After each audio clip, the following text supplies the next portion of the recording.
एका रांगेत सोनाली समोरून 5वी असून तिच्या मागे दिनेश बसला आहे.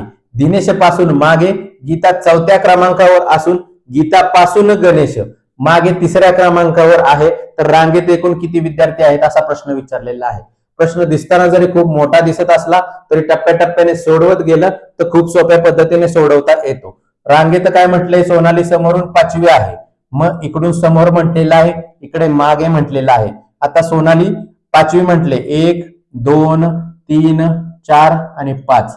5व्या स्थानावर समोरून 5व्या स्थानावर कोण आली? ही सोनाली आली. सोनाली 5व्या क्रमांकावर लिहून घ्यायचं आहे. त्यानंतर काय म्हटलेलं आहे, तिच्या मागे दिनेश बसलेला आहे.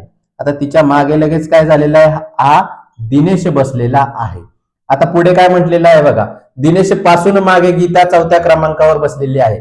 आता इथे महत्वाचं काय लक्षात ठेवायचं आहे बघा, पासून पासून जेव्हा शब्द येतो तेव्हा त्याला धरलं जातं, त्याला गृहीत धरलं जातं किंवा त्याला मोजलं जातं, त्याला इन्क्लूड केलं जातं. म्हणजे काय झालं, दिनेश पासून म्हणजे दिनेशचा 1 क्रमांक आला, 2 3 आणि 4 म्हणजे 4थ्या क्रमांकावर कोण आहे? 4थ्या क्रमांकावर इथे गीता आहे. कोण आहे?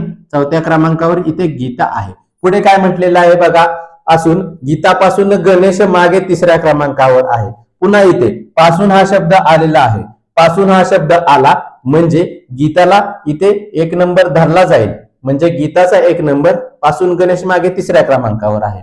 म्हणजे गीताचा इथे 1 नंबर, 2 नंबर आणि 3ऱ्या क्रमांकावर कोण आहे? 3ऱ्या क्रमांकावर गणेश आहे.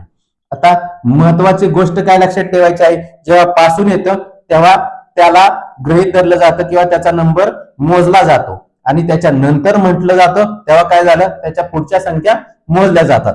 झालं. आता प्रश्नाचं उत्तर आपल्याला मिळणार आहे. एकूण किती विद्यार्थी आहेत, तर ह्या सर्व मोजायचे आहेत.